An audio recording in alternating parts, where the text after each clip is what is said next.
Hello, je vous retrouve, nous sommes le dimanche 31 août, J-1 avant la rentrée des classes. Est-ce que je suis contente que les enfants reprennent l'école? Je pense que comme tous les parents, oui, je suis contente qu'ils reprennent l'école, parce que là, on sent qu'il y a une phase de... On passe à la préadolescence. On n'est pas encore dans la préadolescence, mais on sent que ça arrive. J'espère que ça va être qu'une phase. Et puis, est-ce que je suis stressée? Bah oui, parce qu'ils rentrent au collège et ça va faire un gros changement, surtout que d'une petite école de village, ils vont passer carrément à un collège beaucoup plus important. Donc voilà, je stresse un peu, je stresse déjà en me disant ça va être un nouveau rythme, bon, une nouvelle école, collège, nouveau club de sport pour le foot, voilà, plein de changements, il va falloir se réhabituer. Bon, le boulot, les horaires restent les mêmes, donc ça, c'est déjà ça de prix. Puis bon, c'est quand même le boulot, ça va être aussi la reprise. Et nous, c'est vrai qu'on part toujours en vacances en décalé. Il y a beaucoup de gens qui reprennent, c'est vrai, le boulot aux alentours de la dernière semaine d'août. On est toujours en décalé, donc tout le monde est en panique parce qu'ils vous envoient des mails et vous ne répondez pas. Bah non, vous êtes en vacances. Puis alors, j'ai pas réussi avant de partir. J'ai pensé juste avant de fermer l'ordinateur, j'ai pas mis mon message automatique pour dire que je revenais à telle date. J'ai pas retrouvé comment faire. Je me suis dit, purée, j'ai encore 1 heure de route derrière pour rentrer chez moi. Je laisse tomber. Donc voilà, vous voyez, bon, ça, ce sera... Moi, je reprends le mercredi. Le temps de... Comme ça, j'aurai le temps de poser les choses avec les enfants, de voir un peu comment tout ça s'organise. Il faut que j'aille voir mon frigo, voir ce qui reste dedans aussi pour manger. Là, on revient tout juste de vacances, donc évidemment, je vais essayer de rien faire tomber. Et voilà, il y a tous les colis. Tous les colis. Je me suis dit, en plus, il y a les maisons d'édition, souvent, quand ils envoient leurs colis, c'est des gros colis. Et j'ai vu, j'étais en vacances, j'ai vu le DPD vous envoie... Je me suis dit, purée, le colis, il va prendre toute la place dans la boîte aux lettres. Alors, apparemment, ils ont dû faire un carton plus petit, je sais pas trop.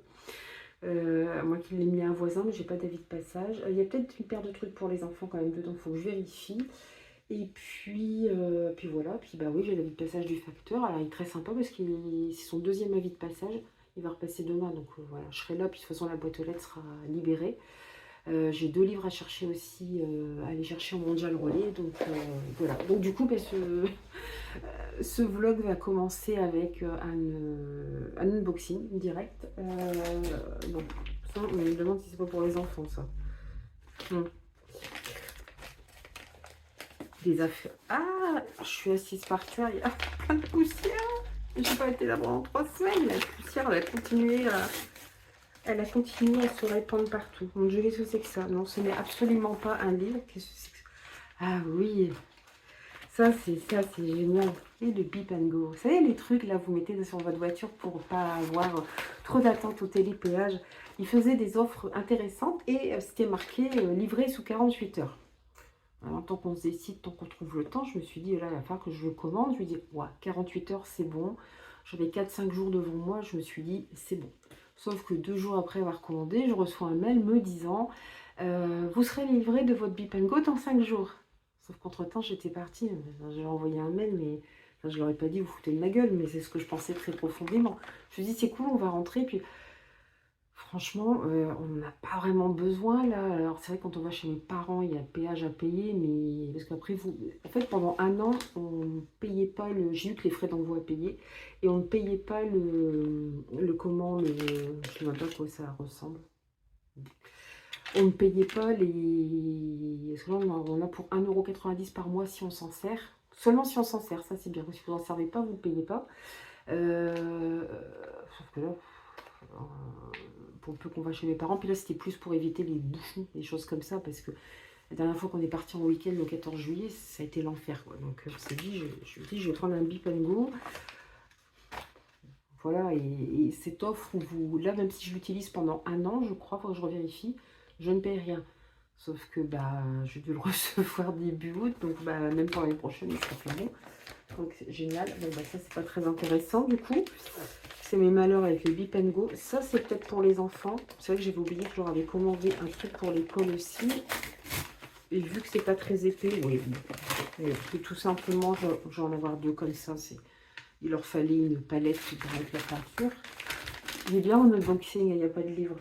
Bon, voilà, ça fait marqué Momox. Donc ça évidemment, j'ai reçu une offre quand j'étais en vacances, spécial anniversaire.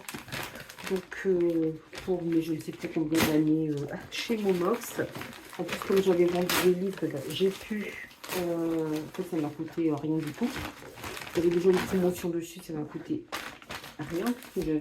voilà. Oh, là, peut-être pas que je mette tout... Ouais. Pas ici quand même jeter tout. Donc je me suis pris The Wilderness Girls, dont j'ai beaucoup entendu parler. C'est chez Elegy. Alors je ne sais plus, Elegy, ça appartient à une maison d'édition, mais je ne sais plus laquelle. Ça va peut-être être marqué à l'intérieur. Gallimard. Gallimard, j'en ai beaucoup entendu parler. On suit une jeune femme qui est dans la forêt.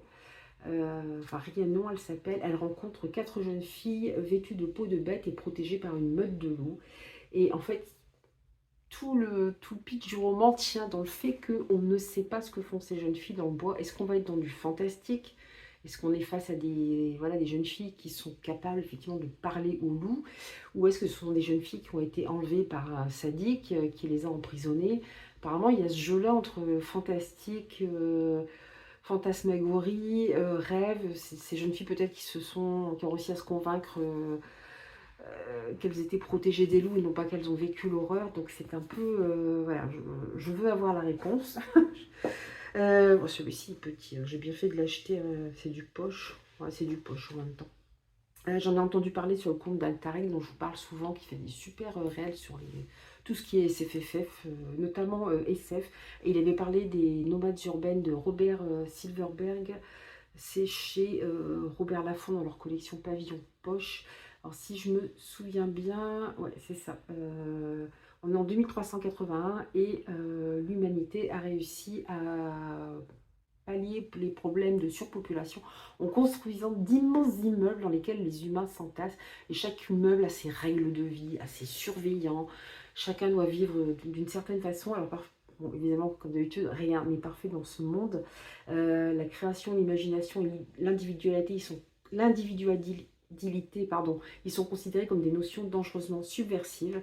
Je crois même, j'espère que je ne confonds pas avec un autre livre qu'il avait présenté aussi, où il disait que, par exemple, bah, pour pas qu'il y ait de problème non plus liés au SEXE, en gros, vous deviez laisser votre porte ouverte tout le temps, hein, notamment les femmes. Comme ça, voilà, hein, c'est super. Voilà. Alors, je sais pas de quand il date ce livre, parce que Robert Silverberg, il est quand même assez connu dans le milieu de la SF. Il date de 1971. Bon, franchement, il avait très bien présenté. Alors, il existe aussi, j'ai trouvé d'occasion là, bien sûr, mais il existe aussi dans une autre version poche d'occasion. Mais j'avoue que vous savez, les vieilles versions style pocket, tout ça, c'est écrit tellement serré et petit que bah, des fois, j'ai du mal à m'y mettre. Ah bah oui, alors celui-là, c'est marqué en grand quelle maison d'édition c'est, donc... ils m'ont contacté pour m'envoyer... Oui, ils m'ont contacté, mais je ne sais plus pour... C'est Fayard. Pour m'envoyer quel livre, je ne m'en souviens plus. C'était avant les vacances. Hein. Entre deux, j'ai fait autre chose. Ah oui. L'homme de pierre de Victor... une enquête de Victor de Sange. C'est de Véronique de Haas. Alors, ça m'avait intéressé parce que ça se passe en 1934.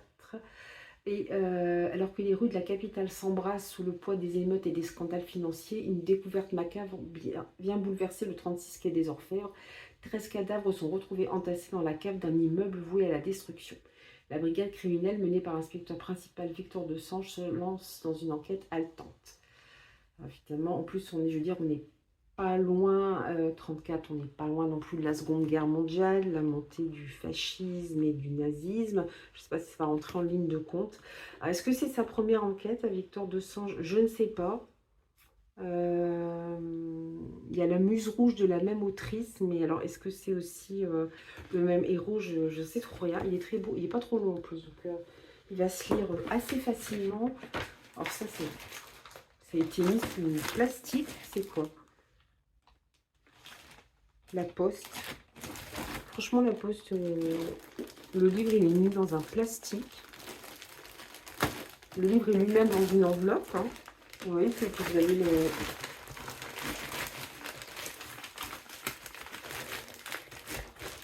tout est comme ça, c'est super bien présenté.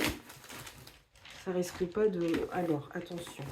J'essaie de pas trop lire qui envoie le livre. Ça, je veux pas savoir. Je veux pas savoir. Je veux que ça reste une surprise. Alors, oula, il est bien emballé en plus. Alors, c'est peut-être la personne qui l'a envoyé. Ah bah oui. C'est fou, ce livre, je l'ai vu passer sur Bookstagram. Je me souvenais même plus que l'auteur m'avait contacté. Ah, je vous dis, alors déjà que j'ai une mémoire de poisson rouge, avec tout ce qu'il y a à penser, comment ça charge mentale dont on parle, mais alors, en plus, bah, j'oublie plein d'autres choses. C'est Performant de Dylan Eskin. C'est pareil, on est dans de la SF. On est en 2048, pardon. La stratification des sociétés occidentales a atteint son apogée. Désormais, c'est sur les performances professionnelles, sportives, éco-citoyennes de chacun que s'établit la hiérarchie. Thomas Durand aime la Bretagne et le café, l'art sartorial, je ne sais pas ce que c'est, la course à pied. Il est consultant au sein du prestigieux groupe Clive. Son ambition, révolutionner le monde du coaching et rejoindre le panthéon des entrepreneurs, stars et athlètes héros. Malheureusement, la réalité refuse de se conformer à ses plans. Et en même temps, on va suivre une artiste de Montréal, Elena Sachs, qui doit affronter les démons réveillés par le départ de son conjoint. Ça oppose deux visions du monde, l'une pervertie par un néolibéralisme tout-puissant et l'autre portée par un humanisme en voie d'extinction. C'est ça qui m'intéressait. En fait, ce sont des romans qui interrogent qui se passent dans le futur, mais qui interrogent la société actuelle. J'ai même un beau marque-page avec. Ça, c'est cool. C'est un auto-édité. Hein. Dans quelle mesure la trajectoire de Thomas Durand est-elle représentative de nos sociétés modernes? C'est une partie de sa dédicace. On y est bien. Hein. En plus, je l'ai revu passer il n'y a pas très longtemps. Je l'ai vu passer sur plusieurs comptes, je l'ai revu passer il n'y a pas longtemps. Bon, ben voilà. Ça, c'est bien. Alors, ici, oula. C'est un hardback. Est-ce que c'est un graphique? Ah oui.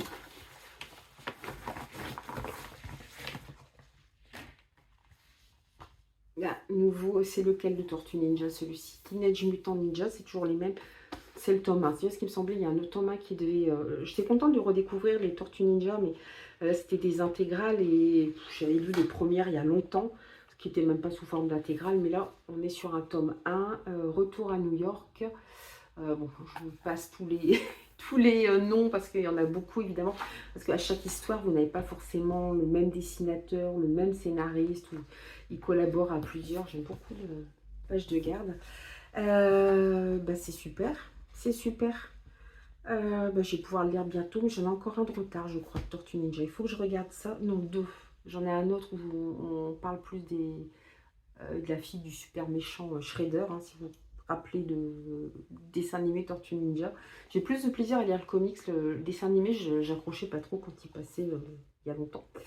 Enfin, je suppose qu'ils en ont fait d'autres versions depuis, mais ouais, c'est super. Donc ça vient de chez eComics, qui est une branche, la branche comics de chez Bragelonne. Oula, là c'est un carton. Oula, vais-je réussir à l'ouvrir?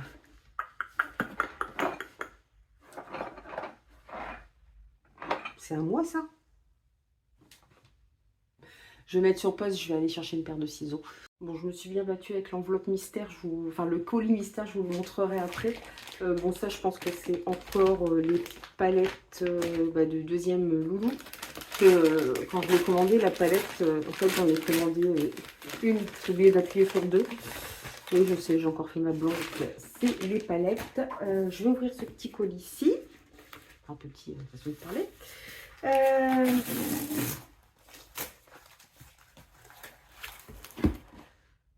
Ouais, bah c'est vrai. Ouf, heureusement, ils n'ont pas mis ça dans un grand carton. Ça veut dire qu'ils mettent ça dans un grand carton comme ça. Et donc, vous avez encore un carton. Et vous avez du papier bulle, un truc de fou. Là, heureusement, je me suis dit, purée, ça va me bouffer. Et non, ils l'ont pas envoyé. Par contre, j'ai des trucs de chez Bragelonne que je devais recevoir, que je n'ai pas reçu. Mais comme j'ai pas mal de retard sur mes chroniques Bragelonne, alors là, du coup, j'en ai profité pour en faire plein pendant les vacances parce que En fait, déjà, je m'étais un petit peu arrêtée au niveau chronique parce que j'en avais marre. En fait, lire, ça me dérange pas, mais les chroniques, au bout d'un moment, j'en avais marre. Donc, j'en faisais moins et du coup, j'ai pris du retard sur Brajolon. Et je pense que du coup, il y en a deux au moins que j'attends. Enfin, ils m'ont bien envoyé la BD, ça, il n'y a pas de problème. Qui est là. Par contre, j'avais au moins 2 livres et il y en a un, ça devait être. Ils m'ont envoyé c'était Miss Percy, je crois. Ils m'ont envoyé le tome 2. Le tome 3 d'abord, qui est une sortie. Non, le tome 3, qui était la sortie du mois d'août. Le tome 2, ils m'ont envoyé, parce qu'ils ont dit qu'on pouvait demander les suites, enfin les premiers tomes, et le tome 1, ils ne m'ont jamais envoyé, donc il va falloir que je l'achète moi-même, mais c'est con parce que j'ai fait les commandes Momox et je ne l'ai pas commandé parce que je me suis dit, je vais peut-être l'avoir dans mes courriers en rentrant, et en fait non, alors j'aurais du mal à commencer là, j'ai pas envie de le payer plein pot parce qu'il doit être facilement trouvable quand même d'occasion, et du coup ça m'a fait un peu chier. Après, je sais même pas s'il est sur Momox. Et celui-ci, en plus, je l'ai vu. Après, ça m'a fait. J'ai dit, merde, je l'ai vu passer sur Bookstagram. C'est con. Du coup, j'avais pas la surprise. C'est le dernier né des éditions Eldercraft, avec lesquelles je suis en partenariat aussi. C'est J'ai trop aimé les étoiles de Emily Hamilton. Il est en hardback. Il est très très beau. Avec Jaspache. C'est le premier qu'ils font comme ça. Hein. Ah non, c'est pas le premier. Ils avaient fait Orgueil et Préjugés et Sorcellerie. C'était une réécriture de Orgueil et Préjugés de Jane Austen qui mettait en avant sa plus jeune sœur Lydia avec de la sorcellerie dedans. Il y avait deux versions, une version brochée et une version hardback qui était très très belle. J'avais reçu la version brochée. Et là, il est super beau. Je l'ai vu passer sur Bookstagram, donc sinon, leurs autres livres, il y a une jaquette qui est assez belle, mais c'est mais assez simple. Et quand vous enlevez la jaquette, c'est juste une couverture toute simple. Mais là, celui-là est vraiment très très beau. Mais du coup, ils m'ont même pas, ils m'ont pas contacté ni rien, donc je ne sais même pas de quoi ça parle. Moderne, romantique et inclusif, Cléo a rêvé toute sa vie de voyager dans l'espace, mais elle ne s'attendait pas à ce que ça se passe comme ça, sur un vaisseau spatial abandonné depuis 20 ans, piégé à bord avec ses amis. Et Billy, une IA au sale caractère, est très attirante. Comment vont-ils réussir à survivre à bord, à rentrer chez eux, et surtout comment faire quand on s'attache un peu trop à une IA désincarnée? Dans l'immensité de l'espace, on ne peut compter que sur soi-même, ses proches et sur les liens que l'on a tissés. Bon, direction des étoiles aux côtés d'une héroïne pleine de peps. Je ne sais pas si elles l'ont sorti en brochet parce que j'ose même pas vous dire le prix. 28 €. C'est maintenant les hardbacks avec Jaspache, c'est 28 €. Il faut vous en trouver à 26,95, mais ça devient compliqué. Hein. Je suis très contente de l'avoir reçu, mais clairement, c'est un budget quand même. Mais il a l'air très très beau. Et du coup, le paquet mystère. Alors, je pense qu'en plus, le carton à l'intérieur, il y a aussi des dessins. Bah oui, vous voyez, par contre, je sais ce qui fait du bruit. Surtout, je me suis dit, purée, il y a un truc de PC dedans. J'ai vu passer aussi sur Instagram, mais je ne me souviens plus de quoi ça. Enfin, je ne me souviens plus ce qu'il y avait dedans. C'est Gulfstream.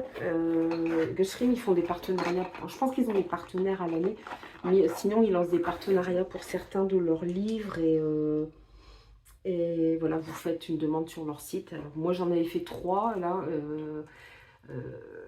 Héros de Messine, je ne l'ai pas reçu. J'aurais bien aimé parce que c'était une réécriture de Beaucoup de bruit pour rien de Shakespeare, une pièce de théâtre que j'avais beaucoup aimée. J'avais eu l'Odyssée des Tranchevents qui est plus un jeunesse que j'ai lu, qui est vraiment un très beau roman. Et puis celui-ci, plus quand j'ai vu quels auteurs avaient écrit ce roman, j'étais tout de suite évidemment super contente. Et regardez un peu ce qu'on a. C'est magnifique. J'ai vu passer, mais je ne sais plus exactement ce qu'il y a sur la box. Et puis, je sais pas si ça marche quand on fait ça. Non, voilà, c'est un peu... je sais pas si c'est une vraie améthyste. Non, je pense pas que ce soit une améthyste. Elle est claire. Des dés pour jouer. Enfin, pour jouer... les dés pour jouer, c'est... Je sais pas, c'est pour faire de la divination. J'adore. En plus, je dois le lire en lecture commune avec une amie Booksta. Elle m'en a parlé. Elle dit, tu veux faire une lecture commune? Je dis, ouais, je rentre tard de vacances. C'est pas grave, ça peut attendre le 1er septembre sans problème. Ou le 2, je sais plus quand est-ce qu'on a dit. Et je dis, chouette. Super.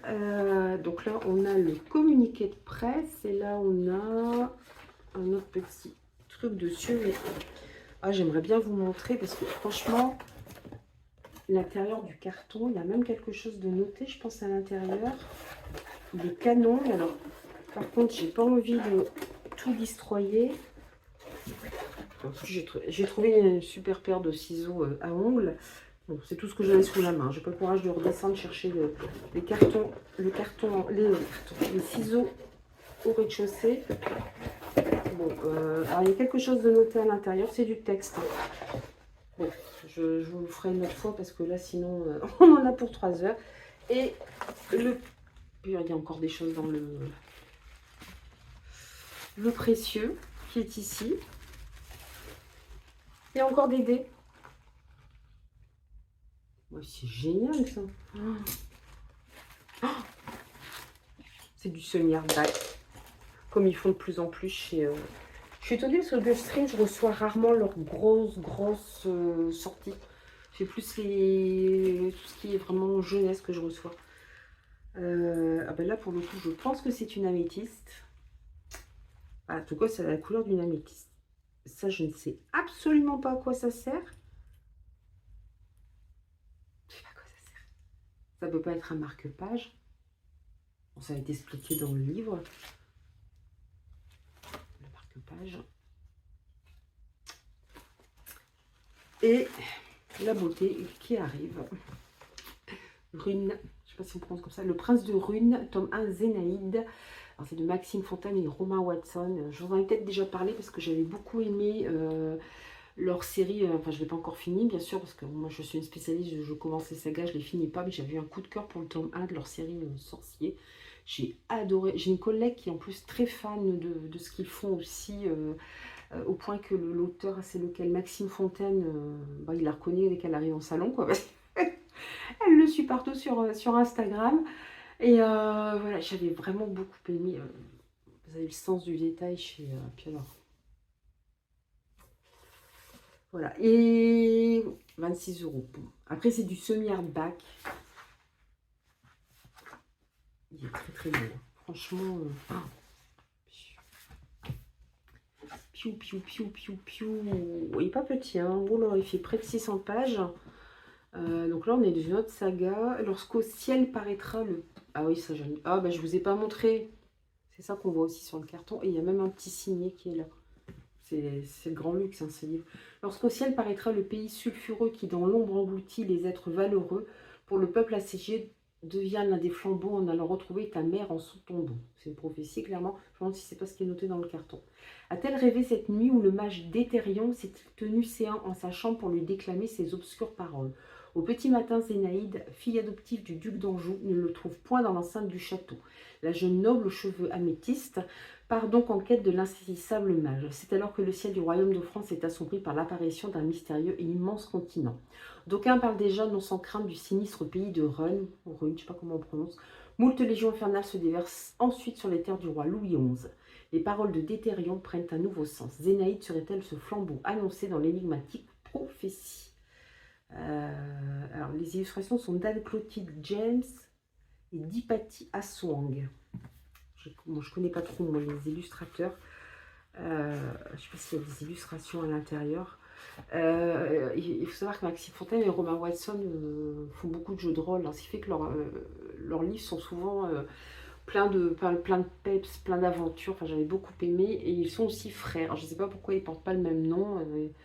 J'ai rencontré Maxime Fontaine aux Aliénales. Romain Watson, j'ai jamais eu l'occasion de le rencontrer. Très gentil d'ailleurs. Il m'a dit bah oui, on est frères. Je lui ai pas demandé pourquoi il n'a pas le même nom. Ils sont demi-frères. Je ne me suis pas permise de demander tout ça. Peut-être que ma collègue le saurait. Peut-être que je lui ai déjà demandé et que j'ai oublié. Un très beau livre en tout cas. Et du coup, je peux vous lire le petit service de presse. On sort quand? Magie, sorcellerie, tout ce que j'aime. Enfer, lutte du bien contre le mal, rédemption, parcours initiatique. Alors, c'est à partir de 15 ans. Jaspas en quadricomie. Je vous ai montré les deux jaspages. Je vous ai montré celui-là, à côté en bleu. J'aime bien parce qu'il détaille beaucoup sur les comptes Booksa. Ils détaillent comment ils font leur jaspage et leur couverture. Oui, alors c'est fait avec du fer. Moi, je suis nulle là-dedans. Donc, après, bon, je pense que les gens sont tellement maintenant aussi en train de chercher la petite bête qu'ils sont obligés. Bon, Maxime Fontaine habite le Pas-de-Calais. Hein. C'est marqué 62 entre parents. Bah, les deux. Mais Romain Watson, je n'ai jamais rencontré. Professeur des écoles et auteur. Romain Watson est auteur, compositeur, interprète et joue dans plusieurs rôles. Passionné de jeux de rôle aussi. Bon, ça a l'air très bien. Et je ne vous ai toujours pas donné la date de sortie. Qui va être notée derrière, je pense. Bah non, c'est pas noté. Ou c'est moi qui n'ai pas les yeux en face des trous. Bah alors, c'est marqué en gros là, 4 septembre. Mais tout va bien. Tout va bien. Bah donc il faut qu'on commence la lecture commune demain. Je vais renvoyer un message à la copine, puis lui dire, parce qu'il faut qu'on... Voilà, oui, il va pas falloir tarder. J'aime bien, voilà, quand on monte, surtout quand c'est des maisons d'édition indépendantes, ne pas trop traîner. Le prince de Rune. Apparemment, c'est un message qui est envoyé. Les étoiles savaient que vous alliez ouvrir la boîte de Pandore que vous tenez séant. En ce sein se déploient tous les enchantements réunis pour charmer, conçus pour vous séduire. Prenez garde pourtant, derrière le vitrail composé avec soin, brillant tel un corail, en cette profusion d'éléments consacrés, sous une reliure se cache un noir secret. Un geste de nuit, d'espoir et de souffrance, un morceau oublié de l'histoire de France. Ce récit fut caché plusieurs siècles durant, tant d'aucuns redoutaient son retentissement. Pour apaiser les âmes, nul n'en devait parler, mais les vents ont tourné, le voici dévoilé. Il compte les exploits de dame Zénaïde, au talent surprenant, aux cheveux d'améthyste, opposé au forfait et à tous les séides d'un prince ténébreux, pour que le jour subsiste. Vous qui par ce grimoire serti d'enluminure de la vérité nue connaîtrez la brûlure, veuillez faire bon usage du savoir qu'il contient, car de l'humanité il scelle le destin. Extrait des prophéties de Déthérion. Oh, c'est très bon. C'est le livre. De toute façon, les livres ils sont toujours très beaux. Hein, les livres chez Gulfstream. Bon, en plus, une indépendante, c'est très bien. Donc, par contre, je ne sais pas du tout à quoi vont servir les dés. C'est très mystérieux. 3, 4, 5, 6, il y en a 7. Bah oui, 7, c'est un nombre magique dans la sorcellerie. Je ne sais plus pourquoi, mais il y a plein il y a des signes dessus. Je ne sais pas si vous pouvez voir. Bon, c'est un truc de fou. C'est un truc de fou. Ça, plus le petit sceptre, bon, c'est génial. Bon, bref, c'est Noël. Voilà, donc je pense que je vous reprendrai peut-être demain quand j'aurai reçu le restant de mon colis. C'est un seul colis, donc plus calme. Voilà, et puis je vous tiens au courant pour la suite, notamment de mes lectures, de la rentrée scolaire aussi, de tout le changement que ça va apporter. Puis on verra bien. Voilà, je vous laisse ici, puis je vous dis à tout de suite du coup. Et oui, je vous retrouve déjà le lendemain, nous sommes le 1er septembre, pour vous faire un petit point lecture et puis aussi vous faire un petit book haul puisque j'ai reçu une autre commande de chez Momox et puis je suis passée aussi chez Cultura ce matin. Je devais, j'ai conduit les enfants à l'école. La rentrée s'est bien passée. Bon, je sais pas, on ne pouvait pas rentrer, donc je sais pas dans quelle classe ils sont, avec qui ils sont. Il y avait une journée de pré-rentrée vendredi, mais nous on était encore en vacances. Ils ont déjà ce qu'ils appellent des voyages d'intégration, donc déjà prévus la semaine prochaine. Dès lundi et mardi, départ à 5 h le matin. Enfin, on va falloir se lever, mais voilà, déjà c'est rempli. Et puis bon, ils sont arrivés là, alors ils n'ont pas de copains d'école, ils n'ont qu'une copine d'école qui est là, mais sinon ils n'ont pas leurs copains, ils sont partis dans d'autres collèges. Et mais sont tombés ils ont changé de club de foot, hein, donc ils ont fait quelques entraînements seulement. Ils se sont déjà fait des copains. Les enfants sont l'antithèse de leur mère, ils sont très sociables, contrairement à leur mère, qui est trop timide, surtout à cet âge-là.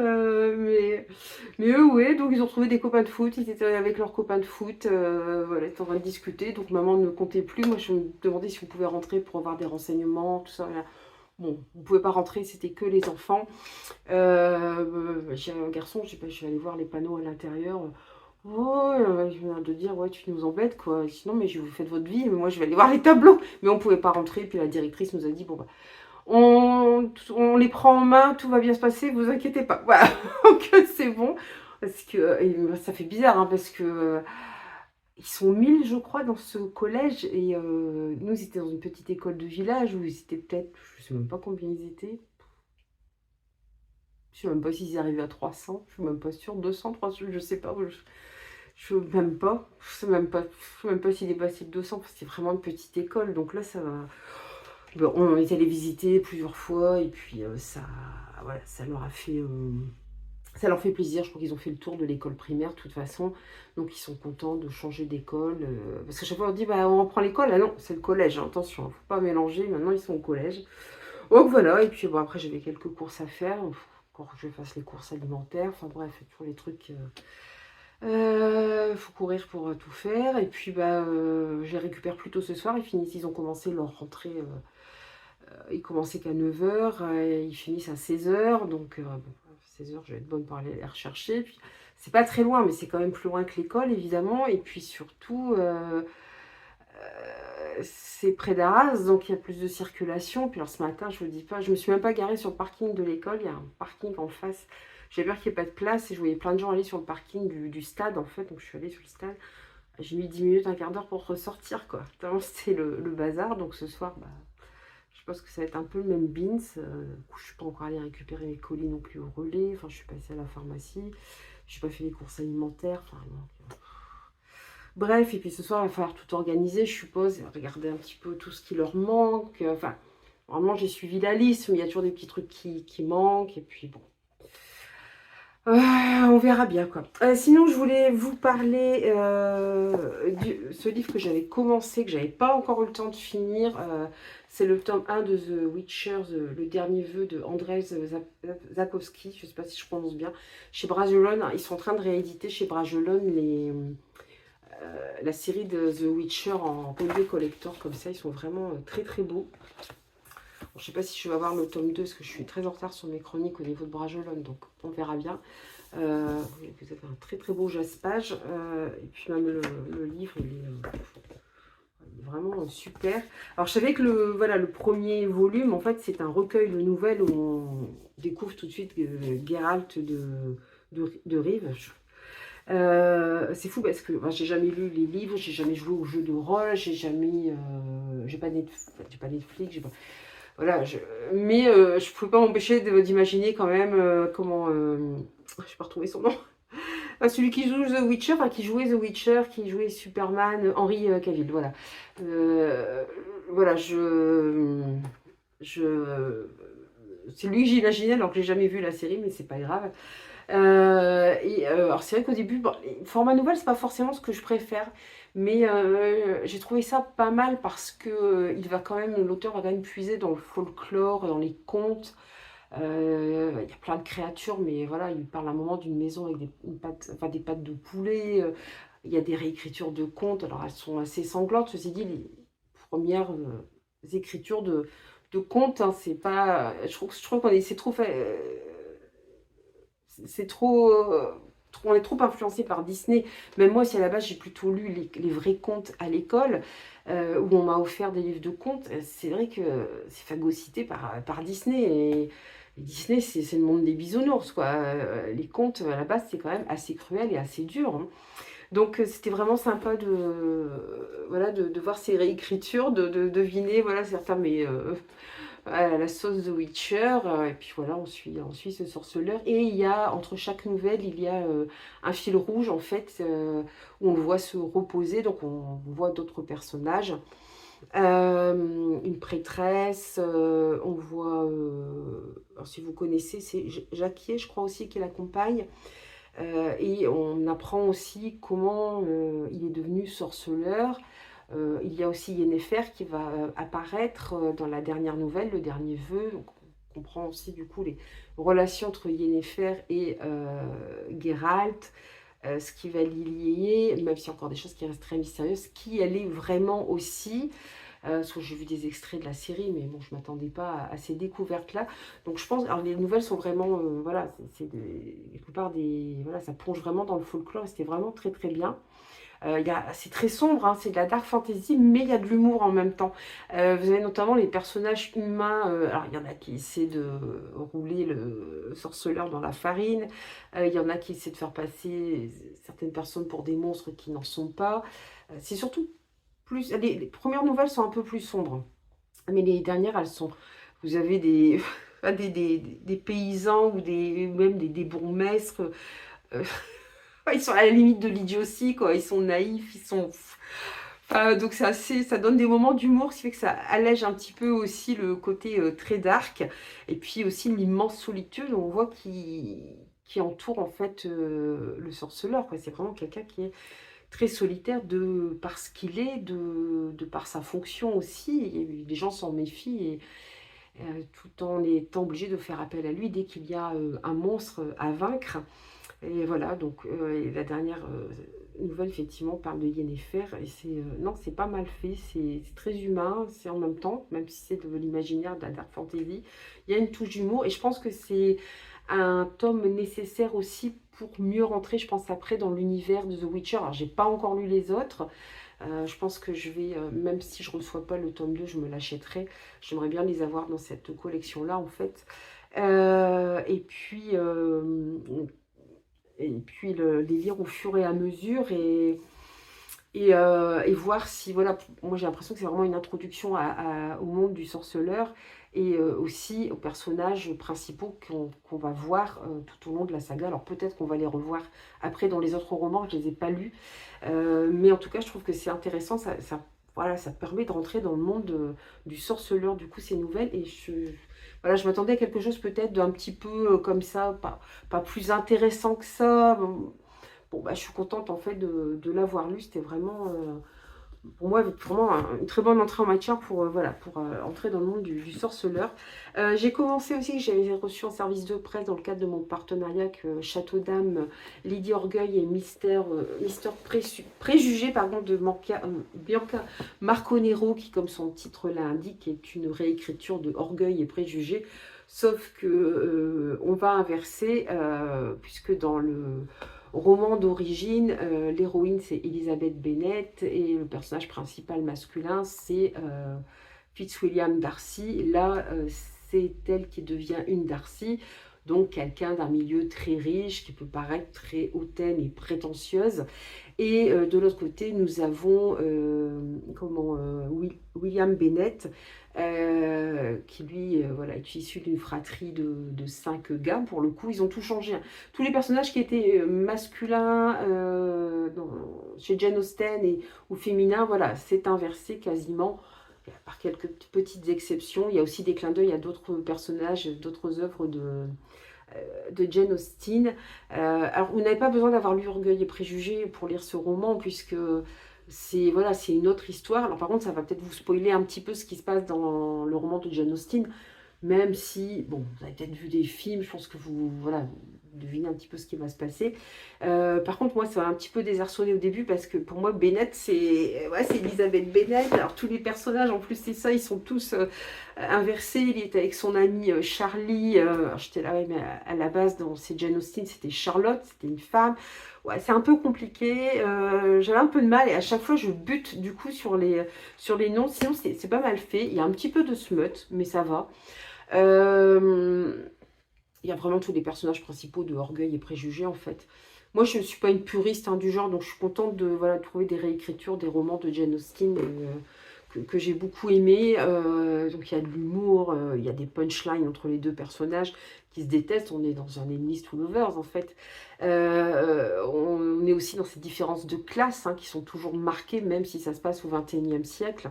D'autant que il n'y a pas le... Dans Orgueil et Préjugés, vous avez les parents Bennett. Là, il n'y a que la mère. Et la mère, elle est assez fantasque, mais aussi un peu à côté de ses pompes. Elle est toujours dans la séduction. Elle n'est pas posée pour dessous. Elle est... Voilà, c'est un personnage. Elle écrit des romances, mais bon, ça ne marche pas trop, ces romances. Avec des titres pas possibles. Donc elle a 5 garçons. Elle a John et William qui sont leur père. Bon, c'est jamais beaucoup occupé d'eux. John est l'aîné, William le héros principal, il s'est barré, je crois, à sa naissance ou avant qu'il soit né. Ensuite, il y a Archibald. Lui, bah, on pense que c'est suite à une nuit de fête que sa mère a eue et il ne connaît pas son père. Et puis les deux derniers, là, ils en ont fait des jumeaux par contre. Dans l'œuvre d'origine, ce ne sont pas des jumelles, là, ils en ont fait des jumeaux, donc c'est le même père aussi, pareil. Mais aucun des pères ne s'occupe de ses enfants, donc voilà, c'est quand même pas évident. Ils ont dû se faire un peu tout seuls, et surtout les deux aînés ont élevé les plus jeunes, et bon, c'est vrai que la mère n'est pas très responsable. Mais Mais voilà, du coup, il y a pas mal d'humour, il y a cette différence de classe, il y a franchement le personnage masculin, William Bennett, c'est ce qu'on appelle un green flag, donc c'est vraiment un personnage masculin très très bien, même s'il ne s'entend pas avec notre héroïne. Bon, après, on comprend aussi un petit peu pourquoi, mais bon, tout n'a pas encore été dit et clarifié. Mais voilà, notamment, il travaille comme avocat.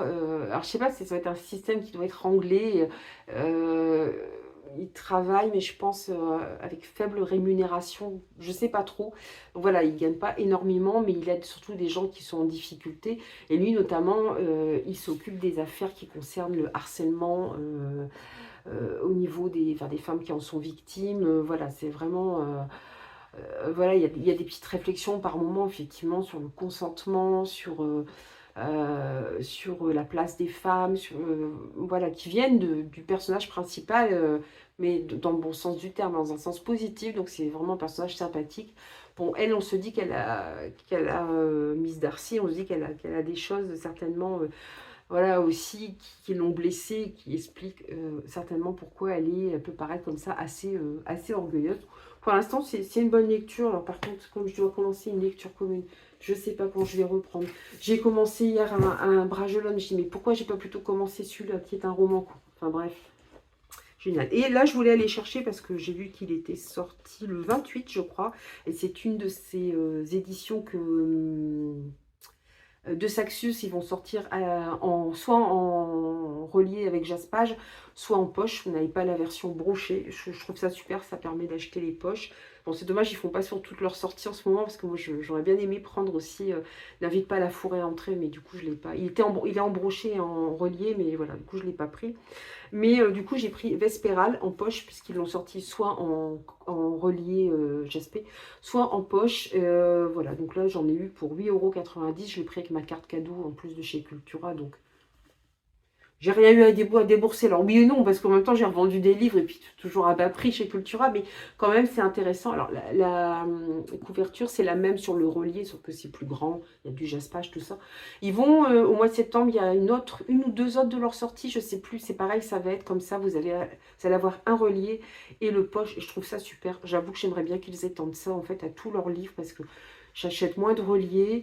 Alors, c'est un peu peut-être embêtant pour ceux qui préfèrent les brochets, mais moi, je suis aussi pour le poche. Donc, voilà, c'est à petit prix, donc c'est vraiment très intéressant. Et ils organisent aussi une lecture commune, si jamais vous êtes intéressé. Alors, il faut aller sur leur site parce que je ne sais plus quand a lieu la lecture commune. Je crois qu'on va être dans une histoire de vampire. Je ne vous ai même pas relu Je l'ai relu il n'y a pas longtemps, mais non, on parle d'immortels. Les immortels avaient Vespéral, les immortels vivent en paix. Quand les gris sont arrivés, tout a changé. Forcés de fuir leur site ancestral, les vampires se sont réfugiés à Aurore. Incapables d'en sortir à cause de ces êtres et de leurs armes redoutables, le seul salut se trouve dans les castes et le sang. Sam est servante au palais, mais elle rêve de bien plus. Quand le jeune prince est retrouvé mort à l'extérieur du mur, tous les esprits s'échauffent. S'agit-il d'un complot ou d'un malheureux accident? La vérité se trouve quelque part et Sam, habitué des bibliothèques secrètes et des recoins sombres, pourrait bien être la seule à pouvoir la trouver. Bon, je vais m'arrêter là pour le résumé. Voilà, c'est une histoire de vampire. Moi, j'aime beaucoup. Je sais pas si on va être dans une romantaisie, mais bon, je vous dis, à ce prix-là, j'essaie moi maintenant de me dire, allez, ce livre-là, ok, il te plaît, puis j'attends un petit peu, je le mets dans ma wishlist, j'attends un petit peu, puis je dis, ouais, je peux attendre la sortie. Sauf si je le trouve vraiment pas cher. Parfois, c'est ça, vous le trouvez pas cher.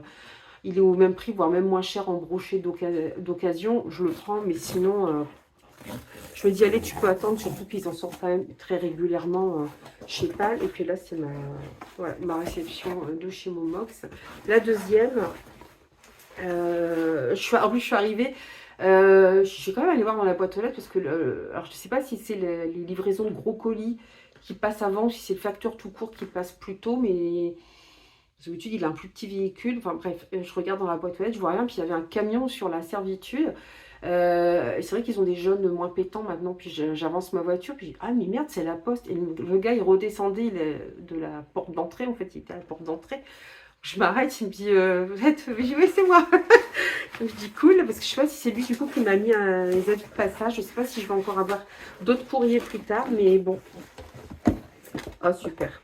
J'ai fait, mais j'ai déjà un peu oublié ce que j'ai commandé, hein. Ça c'est Caro dans toute sa splendeur. Voilà. J'ai pris celui-ci déjà.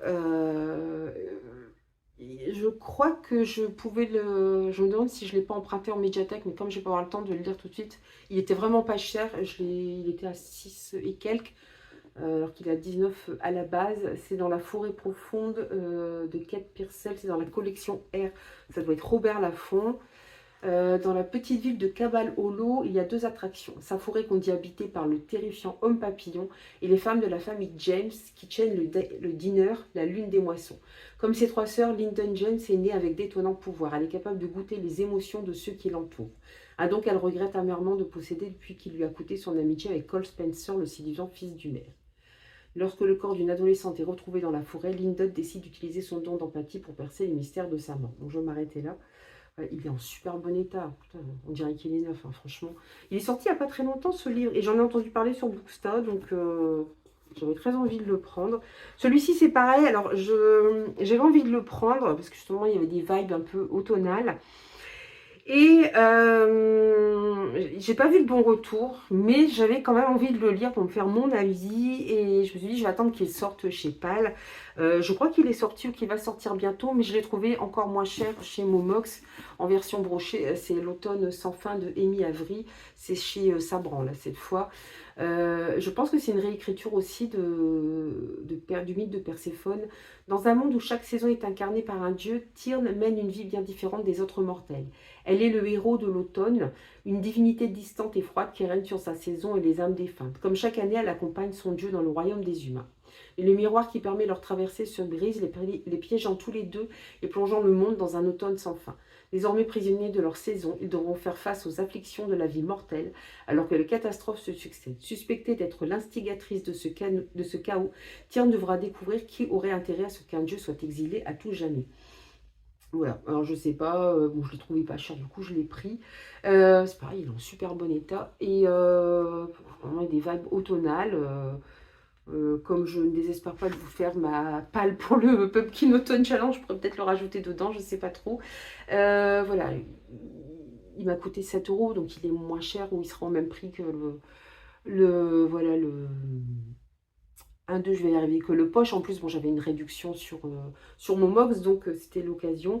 Alors par contre, j'ai eu les il n'y a pas longtemps que c'était une réécriture de Perséphone. À lire le résumé, je vois pas trop où aller la réécriture, mais bon, je vous en dirai plus tard. Celui-ci, ah oui, celui-ci en fait, je tapais des titres de livres que je cherchais, puis des fois il vous propose d'autres trucs, et il m'a proposé celui-ci, dont je n'ai jamais entendu parler.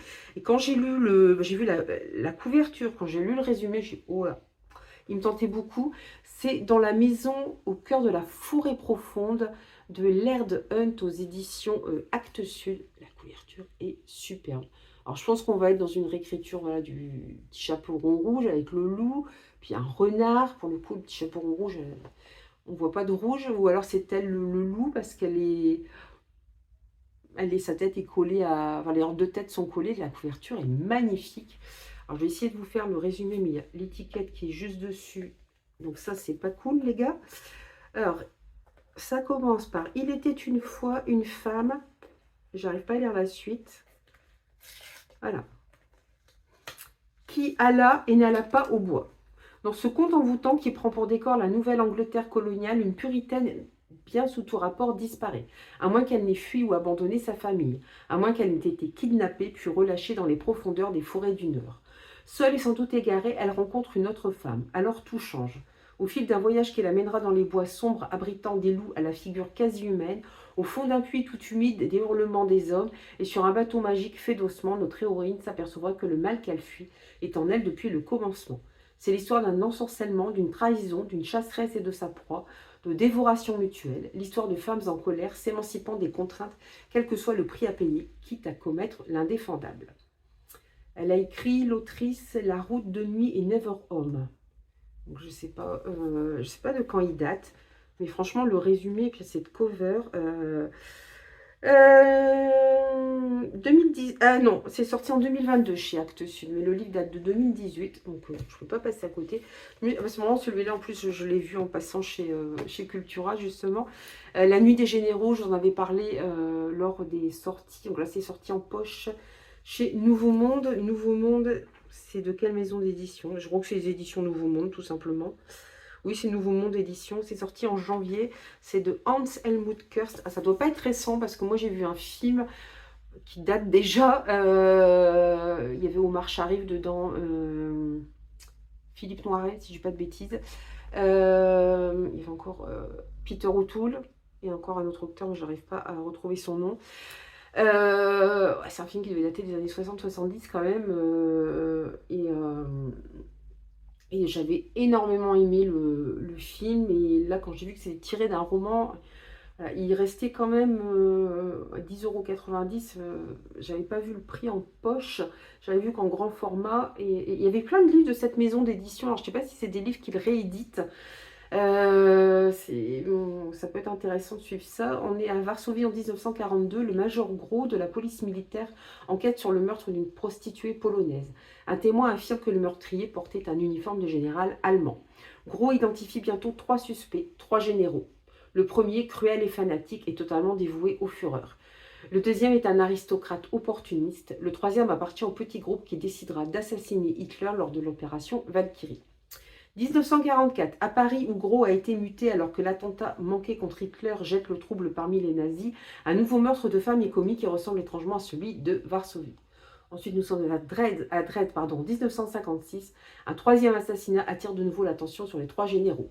14 ans après le début de l'enquête, l'étau se resserre enfin autour du coupable. Plongée vertigineuse dans les ténèbres du nazisme. Voilà, Peter O'Toole, Omar Sharif et Philippe Noiret. Je me souviens pas du film qu'il y a une partie qui se passait à Varsovie. Je me souviens parfaitement que ça se passait à Paris puisqu'il y avait Philippe Noiret. Et je me souviens que effectivement, ça doit être le Major Gros qui est un Allemand joué par Omar Sharif. C'est assez rigolo vu que quand même c'est pas un nazi, il joue pas un nazi, mais quand même quoi. C'était assez marrant de voir Omar Sharif dans le rôle d'un officier allemand durant la Seconde Guerre mondiale.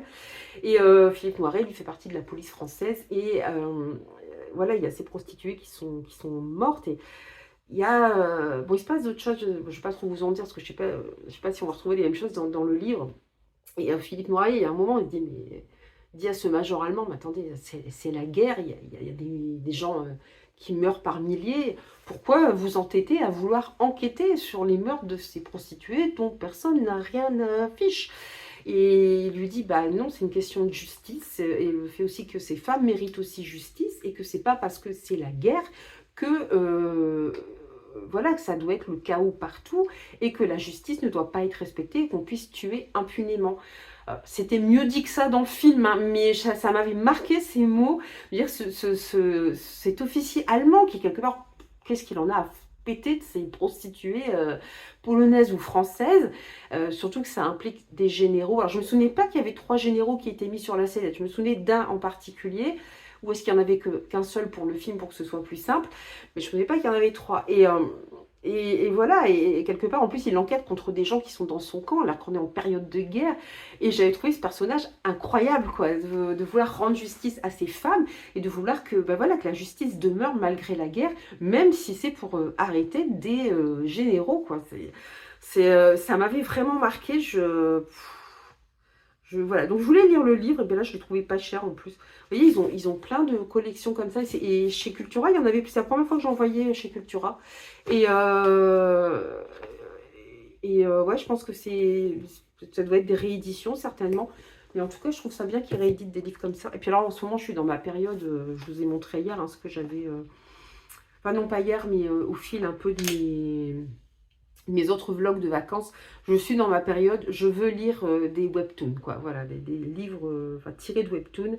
Donc je trouvais celui-ci aussi sur Momox, je l'ai vu chez Cultura, j'ai dit je le prends, je le prends pas, je dis non, j'ai dû le commander, je me souviens plus de ce que je commande. C'est Favor, I Don't Want This Marriage. Alors les dessins sont de Roal, le scénario de Yuri, et c'est d'après l'œuvre originale de Hong Isoo. C'est chez Pika Webtoon, voilà. J'aime beaucoup l'esthétique de ces webtoons. Alors, c'est vrai qu'il y a un gros confort de lecture. J'aime beaucoup ces histoires, effectivement. Soit l'héroïne retourne quelques années en arrière, ou voir quand elle est enfant, où elle se retrouve, c'est une héroïne contemporaine, mais elle se retrouve propulsée dans un roman, dans un jeu. Enfin, souvent, Ça ressemble, il y a de la magie souvent, il y a souvent de très belles robes, enfin voilà. C'est mon côté midinette qui ressort avec ce genre de webtoon. J'adore les couleurs, il y a toujours beaucoup de mauve, de rose, d'utilisé, j'adore ça. Je l'adore. Alors, celui-ci je connais pas, je l'ai pas lu, voilà, je l'ai pas trouvé. Mais j'adore les couleurs, j'adore les... Déjà, j'adore les dessins de... Alors là, c'est soit des coréens ou chinois, souvent c'est sud-coréen. Donc là, je sais pas, mais j'adore, voilà, ces dessins style manga avec les héroïnes avec des grands yeux, ils sont tous beaux, ils sont... Je pense que voilà, je lisais beaucoup de romances ou de chick lit avant, je pense que mon côté midinette ressort avec ces webtoons. Alors souvent, quand c'est bien fait, derrière, il y a toute une histoire, c'est-à-dire qu'il y a d'autres enjeux qui vont rentrer, des enjeux de magie, de sorcellerie, de prêtres ou prêtresses qui ont des pouvoirs, mais qui sont pas si clairs que ça, de guerre, d'enjeux politiques, de manipulation, soit de l'empereur qui est en danger, ou le roi, ou alors c'est un duc qui, voilà, qui va contre lequel on veut fomenter des complots. Voilà, souvent ça se développe vers autre chose, derrière le côté un petit peu, voilà, rose bonbon, mauve, il y a d'autres choses qui se développent. Prisonnière d'un récit à la fin tragique, elle devra être l'autrice d'une autre destinée. Vivre dans l'univers d'un roman qui n'en a jamais rêvé. Notre héroïne, elle, s'en serait bien passée. Victime d'un accident mortel, elle se retrouve propulsée dans l'histoire du livre qu'elle a lu. Donc on est bien dans un isekai. Réincarnée dans la peau de Juvéliane, fille de duc odieuse, elle mettra fin à ses jours après avoir été accusée à tort de meurtre. Sauf que ce rôle de méchante condamnée ne lui convient pas. Notre héroïne décide de réécrire l'histoire et de changer la destinée du personnage qu'elle incarne. Voilà. Mais elle va être prise entre la rancune de son ex-fiancé de prince et le désamour de son duc de père. Bon, souvent, il y a... Alors, je sais pas s'il y a...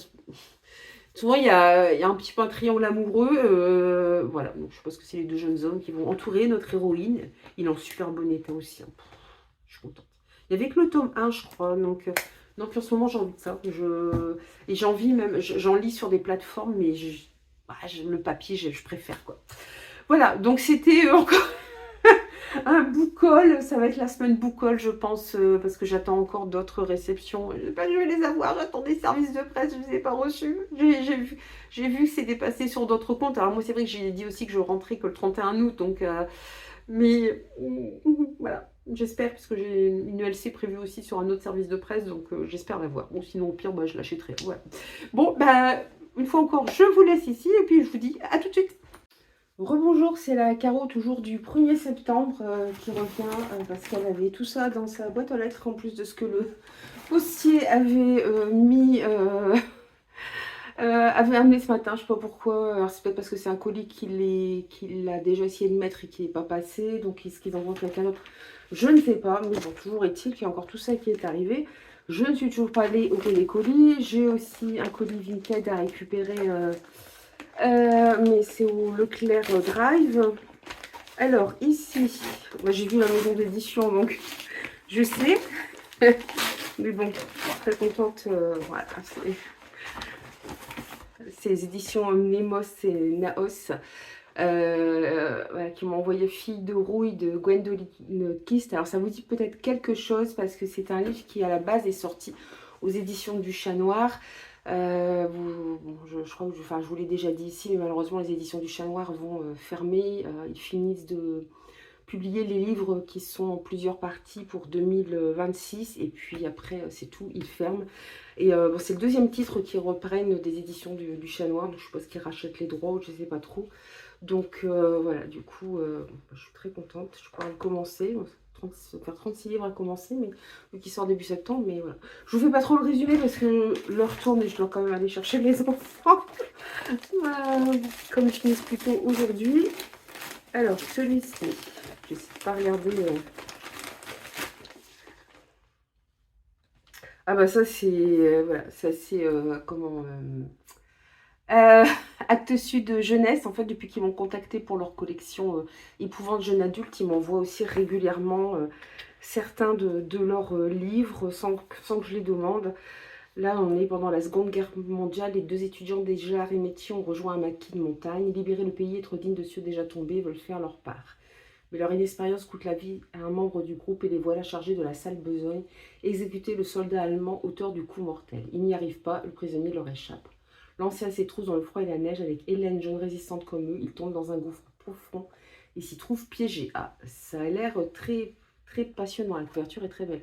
En plus, je pense que ça va interroger sur la guerre et... Bon, je pense que ce pauvre soldat allemand, il n'a pas non plus demandé à venir se faire tuer en France, mais... C'est juste noté que ça sort en septembre 2025, mais j'ai pas la date exacte par contre. C'est un petit aussi. Je sais pas regarder trop les maisons d'édition pour avoir la surprise. Oh, celui-ci, cet auteur-là, il n'avait jamais été traduit en France. Il a été traduit pour la première fois en début d'année et par les éditions Seuil. Et les éditions du Seuil m'avaient proposé de le recevoir et j'étais super contente. Et là, ils ont traduit, alors c'est le premier roman qu'il a sorti au Japon, mais c'est le second qui est traduit en France. Et là, c'est par une masse critique privilégiée de chez Babelio, où ils contactent certaines personnes pour vous demander si vous êtes intéressé, vous postulez ou pas. Moi, il y en a le second, j'ai pas postulé parce que j'ai trop de livres à lire et c'est moins dans ce que je lis. Et celui-ci, de toute façon, j'aurais fini par l'acheter. Et j'ai bien été, c'est après, ils font une sélection quand même. Hein. Donc, vous en avez certainement entendu parler, c'est Strange Houses de Uketsu, hein, cet auteur japonais qui apparaît que comme ça, quand il fait des apparitions. Il a même je sais pas comment on appelle ça, mais un truc qui déforme la voix. Enfin, voilà, ça a l'air très particulier. Encore une fois, vous allez avoir des dessins comme dans Strange Pictures. Et là, on suit un auteur spécialisé dans l'occulte qui est consulté par un ami au sujet d'une maison qu'il compte acquérir à Tokyo. Il montre les plans à un architecte qui décèle d'étranges espaces sans fenêtre entre les murs. Voilà. En plus, on est un peu dans ces légendes là de maisons où il y a des pièces supplémentaires qu'on n'arrive pas à... Enfin, qui apparaissent d'un seul coup. Je trouve que ça ressemble un petit peu à ça. Bon, clairement... En plus, et ça, c'est le genre de truc, j'aime bien les lire en une soirée, tellement ils sont prenants. Ça, ce sont mes autres achats Momox, tout est arrivé en même temps. Mais j'aime bien quand les paquets s'étalent, moi, un petit peu. Là, ça fait trop d'un coup, les gars. Ça fait trop d'un coup. Oh. Alors, en ce moment, j'ai envie de lire des mangas et des mangas et des webtoons, donc je me suis acheté celui-ci, c'est super bon, il y a la superbe étiquette Momox dessus, mais c'est le cœur et le devoir, où voilà, on a un mariage arrangé, et puis bon, je pense qu'il va y avoir une histoire d'amour, mais aussi des enjeux politiques dans ce manga. Je ne sais pas combien de parties il est, bon, j'ai trouvé les deux premiers chez Momox. Celui-ci, j'en ai entendu parler, je ne sais plus où, il s'appelle Tout le monde sait que ta mère est une sorcière. J'aime bien, il y a quelqu'un qui a mis des post-it, les post-it sont restés. Ça, j'adore. J'espère que le livre, il n'est pas annoté. Oh putain, si. Ah, lapin blanc, symbole religieux, l'esprit vigilant. Ah non, mais les gars, faites pas ça, ils revendaient pas. Bah si, bah ouais, ça a été annoté. Ah, c'est génial. Ça, je déteste. Heureusement, apparemment, c'est pas sur tout le livre. C'est vraiment au début et c'est au crayon de bois, donc je vais pouvoir l'effacer. C'est de Rivka Gelshem. Alors, c'est sorti en poche. Hein. C'est aux éditions d'Alva, apparemment. 1618 dans le duché allemand de Württemberg. Katharina Kepler est une veuve dont on respecte la sagesse et chez qui l'on vient demander conseil et remède. Son fils Johannes est un célèbre mathématicien de la cour impériale, auteur d'un traité d'astronomie dont on parle jusqu'à Rome. Mais il suffira d'une voix pour faire naître le doute et détruire la réputation de la veuve Kepler. Une voisine l'accuse de lui avoir fait boire un étrange breuvage qui l'aurait rendu malade. Katharina serait une sorcière. Dans l'enquête qui s'engage, la jalousie et l'obscurantisme seront les ennemis d'une famille que l'on voudrait rendre responsable de la peste qui se propage, des mauvaises récoltes et de la guerre qui gronde. Voilà, donc ça doit être très simple. J'aime beaucoup Ils ont repris d'ailleurs cette femme de dos avec son chapeau de sorcière sur les éditions poche. Bon, ça va, j'ai juste à voir à effacer ce qui est noté. Et ah oui, je me suis pris, mais ça je vous le montrerai. Je l'ai déjà dit, hein, j'aime beaucoup les oracles, les jeux de tarot. Et voilà, j'ai pris celui-ci, l'oracle de la lune rousse que j'ai vu passer sur YouTube de Carole Anne Eskenazi et Alexandra Weback. J'ai un autre jeu de ces deux autrices que j'ai beaucoup aimé.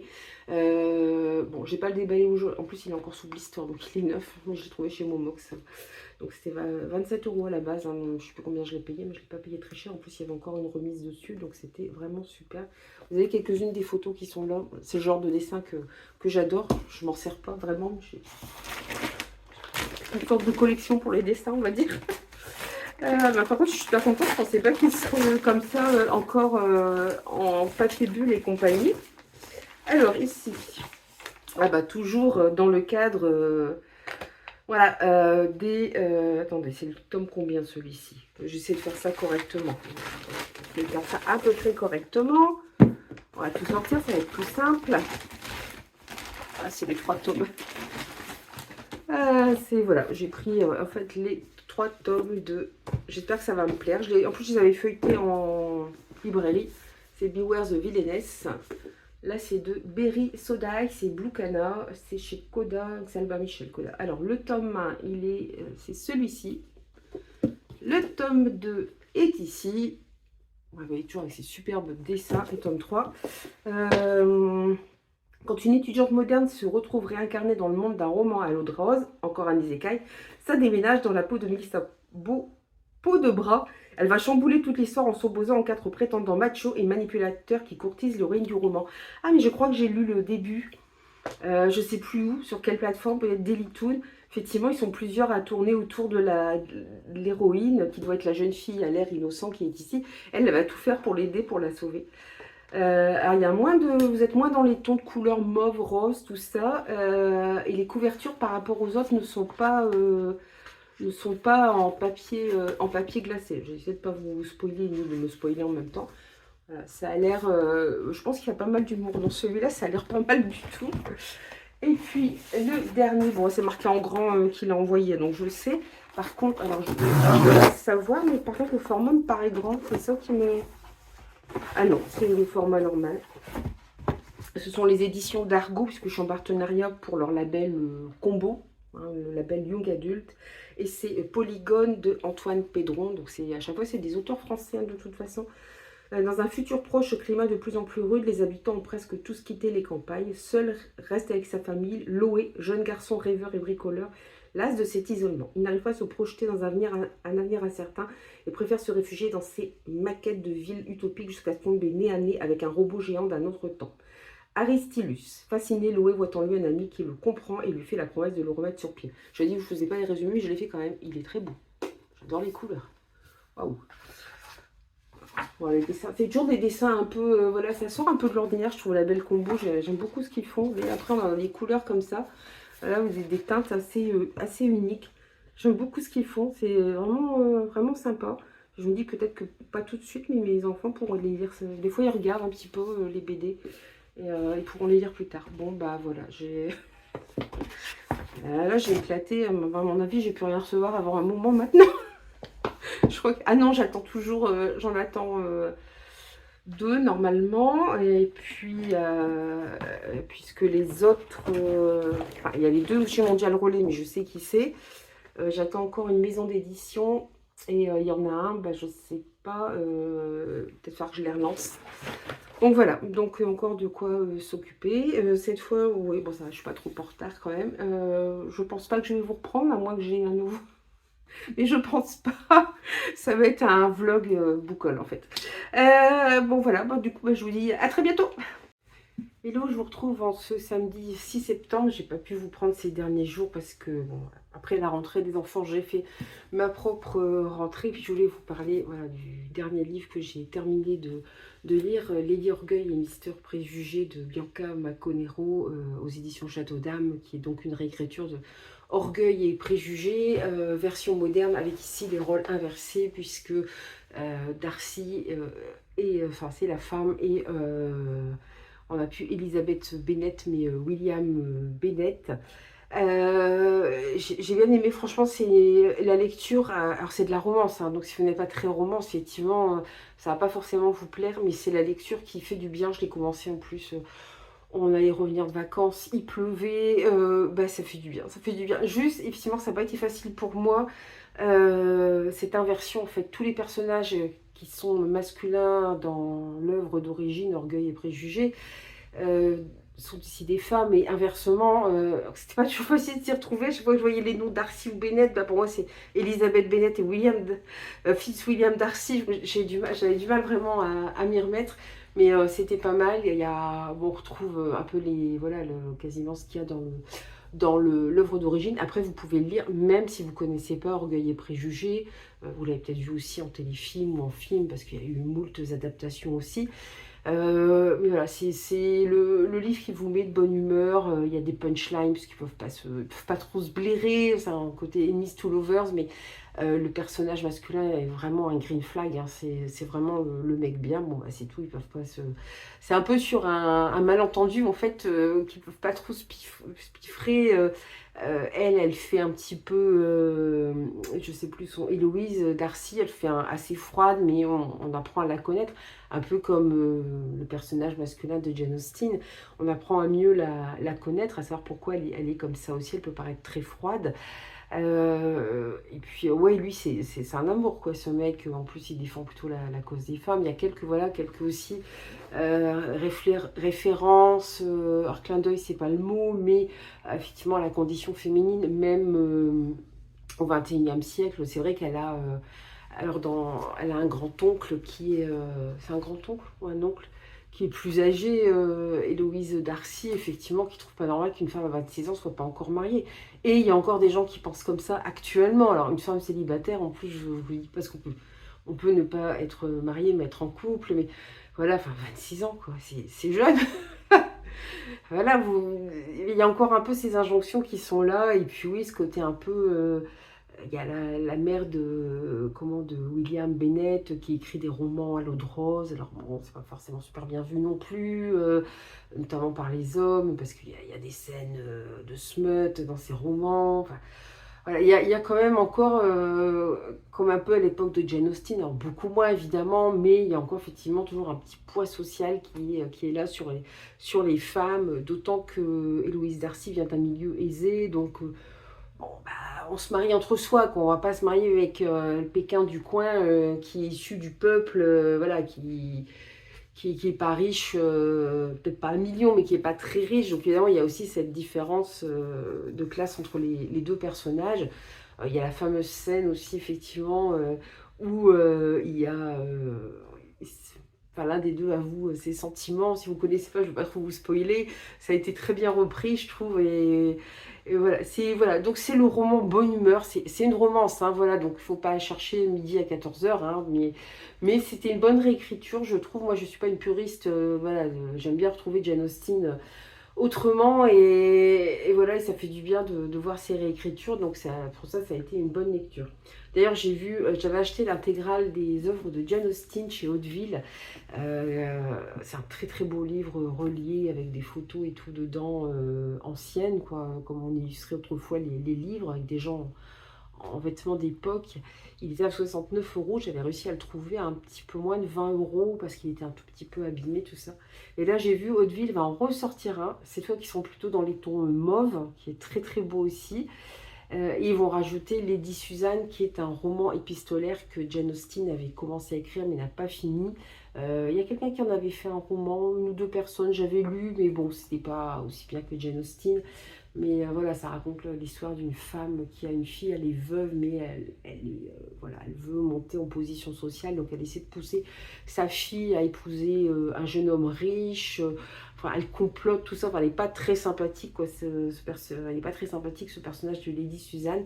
Donc là, et en plus, ils sortent aussi chez Hauteville Lady Suzanne dans un beau coffret seul, avec un très joli carnet. Puis dedans, bah, en fait, c'est oui, les lettres de Lady Suzanne, enfin ce qu'avait écrit Jane Austen, hein, parce qu'elle avait commencé à faire ça sous forme de roman épistolaire. Est-ce qu'après elle l'aurait transformé en roman normal? On ne sait pas trop. C'était vraiment une ébauche, donc bah, c'est très beau aussi, mais chaque fois là je me dis ça, bon, ça doit en coûter 69 €. C'est vrai qu'il me tente parce que j'adore les romans de Jane Austen, et là je me dis purée, puis bon, je vais encore avoir les mêmes nouvelles, mais bon, on verra bien. Sinon, ben voilà, bon, je pense que je vais m'arrêter ici pour pas faire un vlog trop long. Je vous montre pas ce que j'ai reçu, voilà, comme parce que là ça va être un vlog aussi qui va faire boucole. Bon, ça y est, la première semaine de rentrée est passée. Nous avons eu la réunion générale, parents, professeurs, directrices, etc. Ce matin, enfin quasiment toute la matinée, quoi. Enfin, c'était bien, mais c'est toujours un petit peu long quand même. Et puis franchement, je suis explosée parce que, étant très anxieuse, bah, évidemment, la rentrée, tout ça, ça me rend très anxieuse. En plus, moi, voilà, c'est nouveau, faut se réorganiser au niveau du collège, parce que c'est pas le même mode de fonctionnement. Il y a des nouvelles infos qui arrivent tous les jours. Alors, ils l'ont dit, ils veulent pas non plus trop nous assommer d'informations, donc c'est pour ça qu'ils nous donnent pas toutes les infos d'un coup. Ben alors, c'est vrai que les premiers jours, tous les jours, il y a des papiers à signer. Enfin, enfin bon, après, c'est la rentrée, hein, c'est normal, mais bon. C'est voilà, c'est le début. Et puis bon, bah, ils ont changé de club de foot, donc c'est pareil.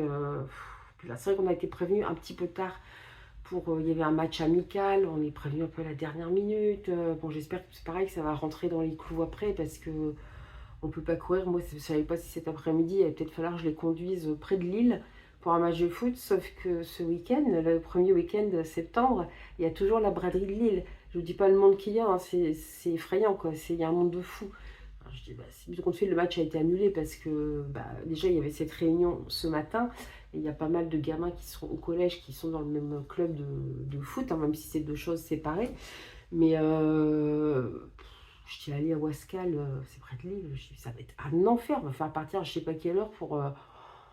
Donc j'ai quand même eu mon après-midi, puis en plus la nuit dernière j'ai quasiment pas dormi. Enfin, j'accumule le stress, l'anxiété de courir partout à droite à gauche. Bon, je sais, je suis une nature anxieuse, donc mais là du coup c'est dur. Puis on a envie de se poser un petit peu. J'ai du mal à souffler.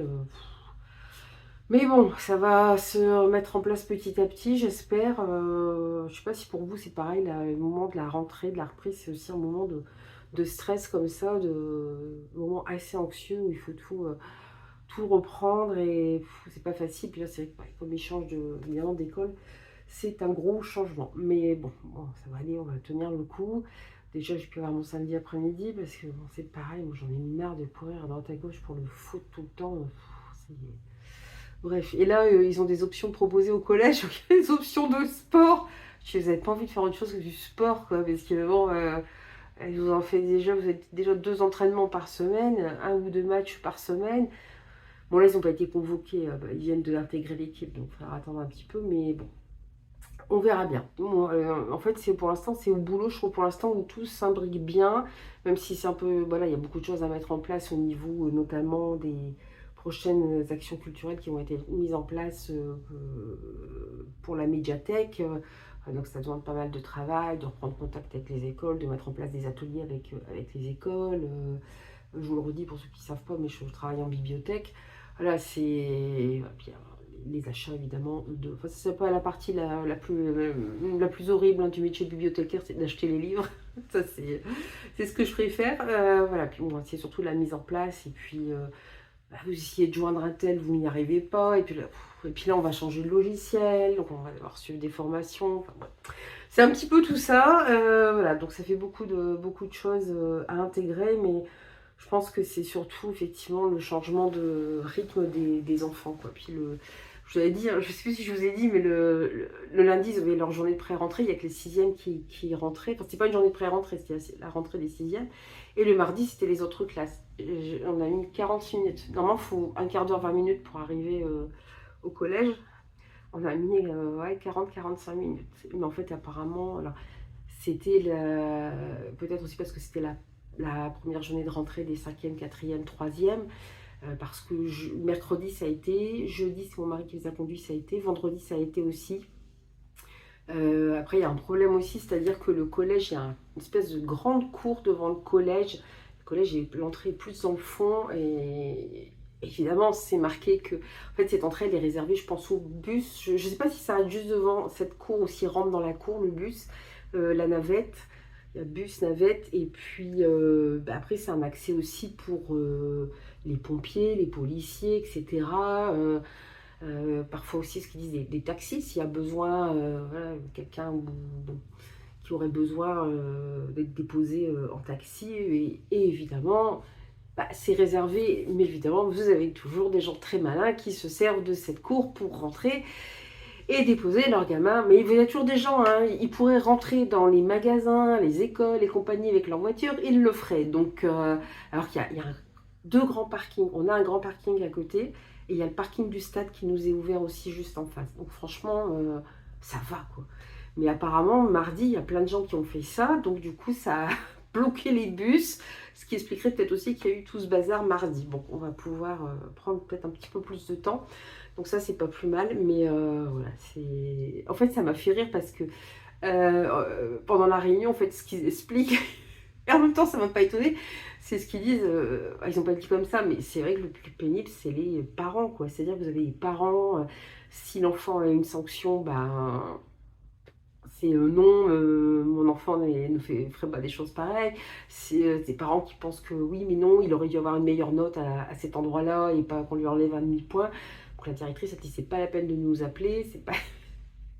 Et j'ai dit, c'est fou quand même, parce qu'en vrai, ça me tiendrait même pas à l'idée. De demander des explications, ce qu'il disait, on est là, on peut répondre à vos questions, vous pouvez nous demander des rendez-vous, il n'y a pas de souci.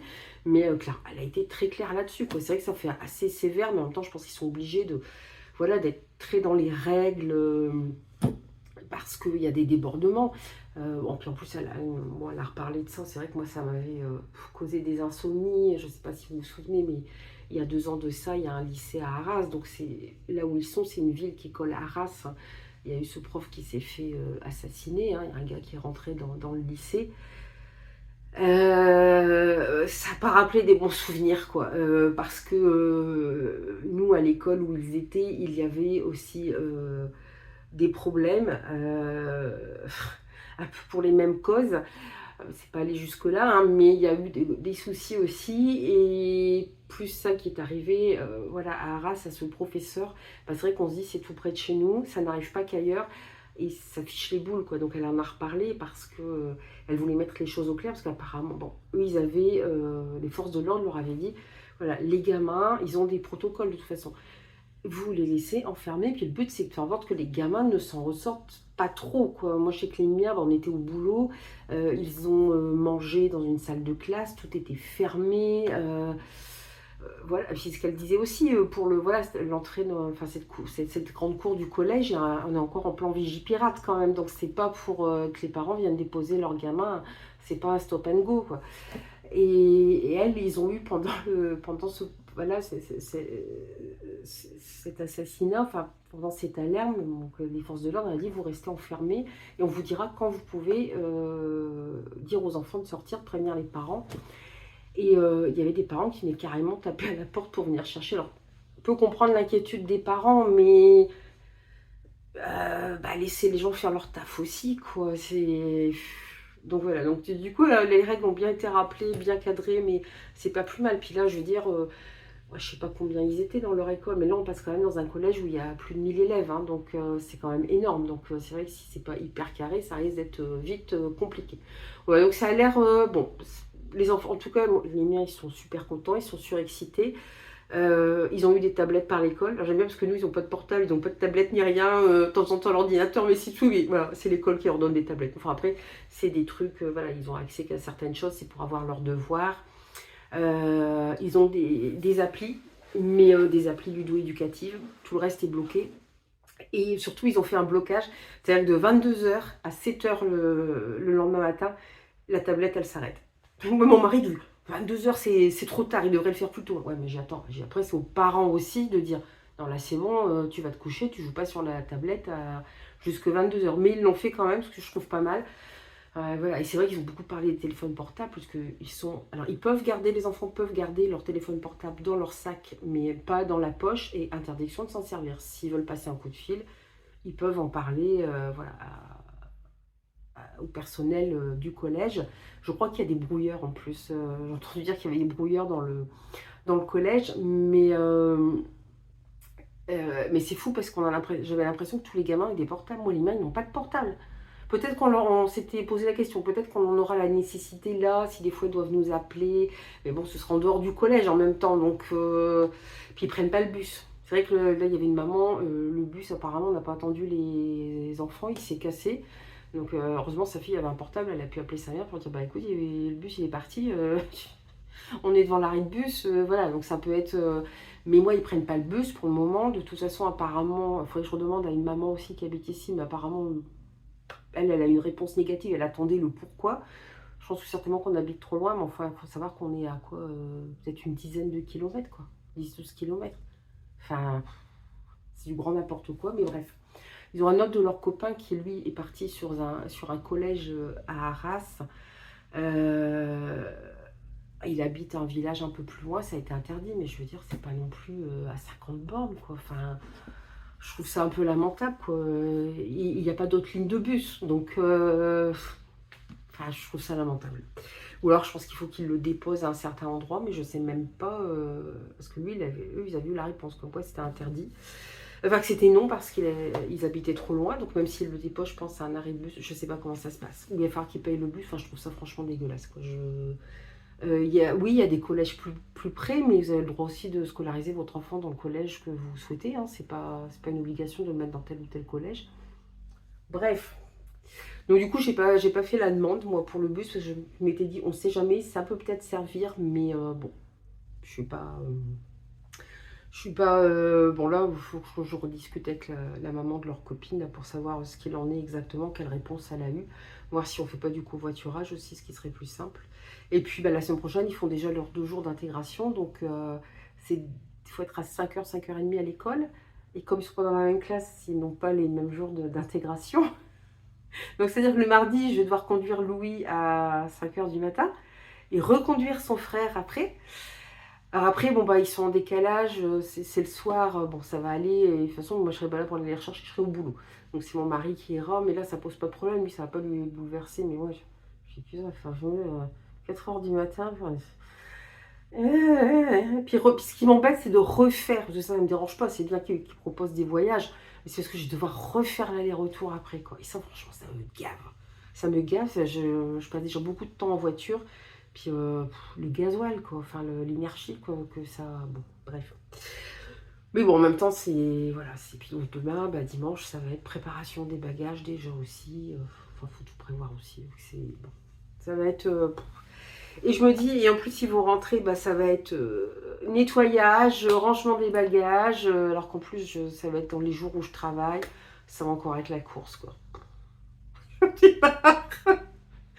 Ah, mais bon, enfin bref, c'est comme tous les parents, quoi. Faut s'y remettre, mais c'est vrai que ça démarre sur les chapeaux d'eau. Ça démarre très très vite. Mais bon, après, c'est vrai que ça donne une bonne impression. C'est vrai que ça avait l'air très sévère, hein, même sur le carnet de correspondance, le règlement, mais ils sont obligés de toute façon d'être comme ça, de visser et de dire, voilà, c'est comme ça, parce que sinon, je pense qu'il y aurait trop de débordements. Ouais, je vais vous laisser là quand même avec cette page. Voilà, ça fait 3 heures que je blablate sur l'école, mais bon, ça fait du bien aussi d'en parler. Si vous avez des enfants, n'hésitez pas à me dire si la rentrée des enfants s'est bien passée. Si votre rentrée à vous aussi s'est bien passée, peut-être que vous avez repris le boulot depuis un moment aussi.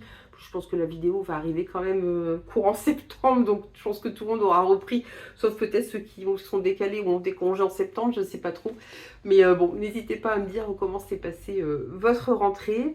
Qu'est-ce qu'on pourrait mettre ouais, je sais pas, pour un petit emoji, peut-être pour... ou, bah, soit vous mettez des livres, ou alors, vous savez, le petit chapeau haute forme pour rappeler un petit peu le 19e siècle, même si là c'est au 21e. Voilà, donc n'hésitez pas à mettre un petit commentaire, un petit like, à vous abonner, voilà, si vous voulez suivre la chaîne. Et puis moi, je vous dis à très bientôt pour une nouvelle vidéo. Bye bye!